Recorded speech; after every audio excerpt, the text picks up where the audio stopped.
on the dollar. Wasn't it Benjamin Franklin who once said, "We must indeed all hang together, or most assuredly, we shall all hang separately"? Yes. How true. To Amen. the phones we go again, west of the Rockies. Hi, Lauren. You're on the air with us. Hi, George, and thanks for having guests like Gerald on. Oh, yes. It's really great. Very important. And Gerald, I just wanted to ask if you would clarify something. You were on in January, and you said everyone should just pay off their debt, pay down the debt. And then last month, I believe you said you were borrowing money. So I just have a question. Let's say you have some debt, that you're paying off, and yet you can borrow money at a low interest rate. Would you borrow money and buy precious metals? And let's say precious metals stock. I like silver right now, I think, more than gold. Or, the physical metal is probably a little too difficult to do for me. But, just in general, should I take money, borrow it, and buy the metals if we're in a great bull run for that? No, you're correct. I did say that, and I should have been a little bit more careful in saying about the borrowing. I'm borrowing, I speculate, and I don't borrow. It's not for everybody, Joe. Yeah, I don't borrow money to speculate in the market. I borrow money, I'm buying a building, and I'm going to borrow money to buy a building because, I'm going to live in it, my life goes on, so I don't have to get it at the cheapest price. I would never recommend anybody borrow money to speculate in any market. I would also say about paying off debt in the sense that don't take on new debt. And yes, if you could renegotiate the debt now, I would say absolutely do it. Because here's the deal. You're going to pay it back in cheap money later because of the devaluation of the dollar. And at some point, by the way, the United States is going to have to do what they tell all the third world countries to do that get in the same problem that we're in. And that is to raise interest rates and cut government spending. So if you borrow now to readjust loans, you're going to be paying back at a lower interest rate, and when they raise interest rates, you'll still be paying back at a lower rate because you'll have lower interest rates than the high ones. And also, very important, again, current events form future trends. Watch the actions of the Fed tomorrow. They're meeting, and the word on the street is they're going to cut interest rates by either 50, 75, or even possibly 100 basis points. They're going to drive this thing down to almost zero. Gee. And what they're doing, again, and people should realize this, the formula is so simple it can't be easier. And the outcome is predictable. The deeper the Fed cuts rates, the cheaper it is to borrow money. Can you borrow money? And a lot of people can with assets. Okay. And the cheaper it is to borrow money, the less the dollar is worth against stronger foreign currencies. And the less the dollar is worth, the less it costs holders of stronger currencies to buy up America, and that's just what they're doing. So you play the same game. If you put half your money, as I said, in a foreign currency like a Swiss franc or a euro, you're hedging against the declining dollar. It takes very little to be secure, and it won't cost anything.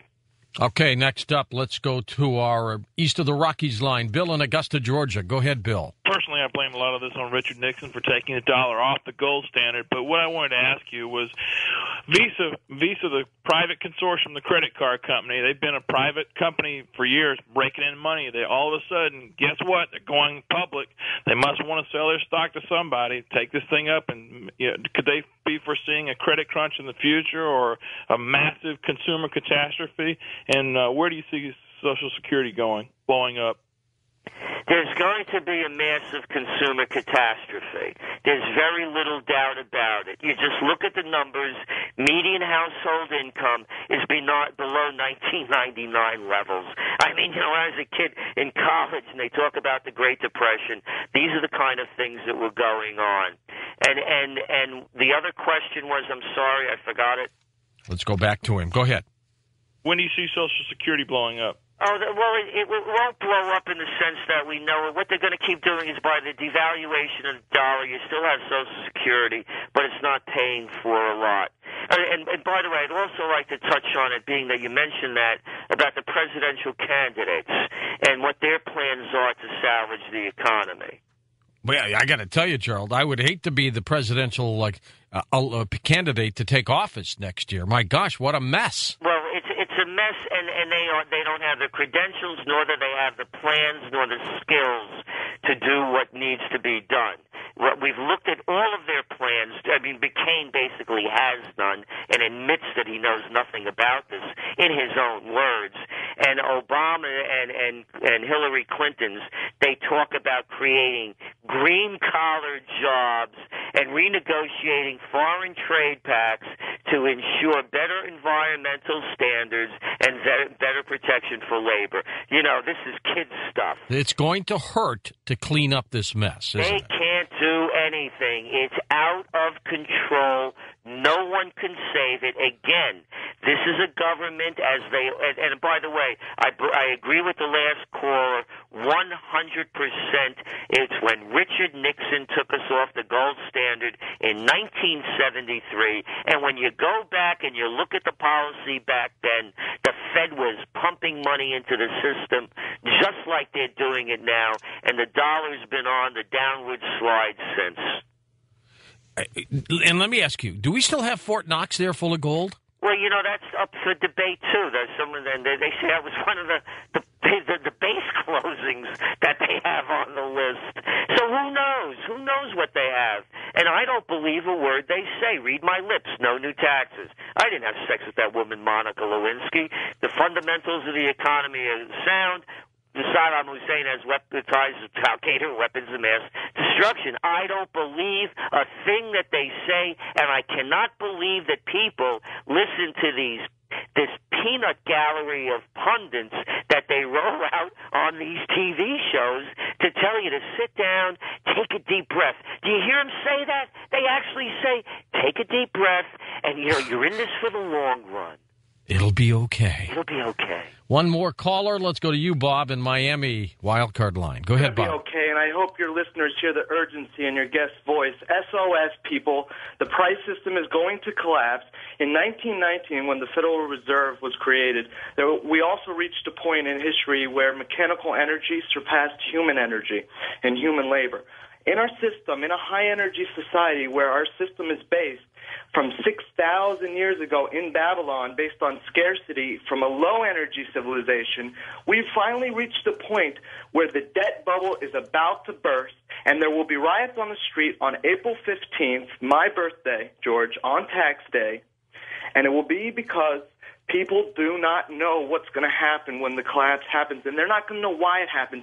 And when they realize that they can't get food with their money, that's when the riots are going to happen, guys. Well, and you may be right, and I got to tell you, there was a time traveler by the name of John Teeter, we're going to do a show this week on him, who said, Gerald Celente, expect civil unrest in the United States, and I never thought we'd see that again. What do you think? Well, we agree. One of our top trends of 2008 is tax revolts. We're going to see it, just like the caller said. And by the way, remember, the greatest revenge right now is creativity.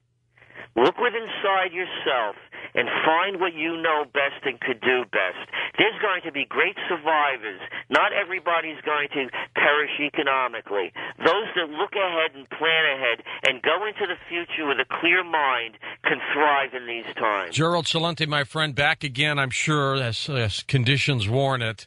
This was much faster than I thought, but heck, the Bear Stearns collapse warranted getting you back on. I'll be back in a moment. The search for Planet X continues right here on Coast to Coast AM.